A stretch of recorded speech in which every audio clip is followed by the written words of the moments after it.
Desetogodišnju devojčicu iz Sombora prilikom povratka iz škole prvo su nekoliko stotina metara pratila dvojica migranata, a onda je jedan od njih i napao devojčicu. Majka devojčice Jasna Kovačević kaže da je devojčica napadnuta oko 18 sati i 30 minuta, odnosno posle 5. časa, i to s leđa. Kada je došla kod mosta, znači na uglu baš Šikarskog puta, prešla je pešački prelaz. Jedan od dvojice migranata je pretrčao ulicu, znači mimo pešačkog prelaza, i trčao je za njom, povukao je za desno rame jako i kaiš je pokidao na torbi, odnosno vukao je torbu. Sve snage ona je uspela da se odbrani, odnosno okrene i udari ga u desno koleno.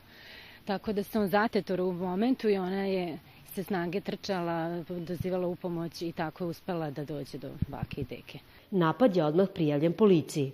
Istraga, odnosno krivično gonjenje je započeto, počinioci su ubrzo pronađeni, sva sreća, tako da smo zadovoljni, biće sprovedena adekvatna kazna i deportacija. U somborskoj policiji potvrdili su da je uhapšen 36-godišnji Pakistanac zbog postojanja osnovane sumnje da je izvršio krivično delo teška krađa u pokušaju. On će uz krivičnu prijavu biti sproveden u tužilaštvo.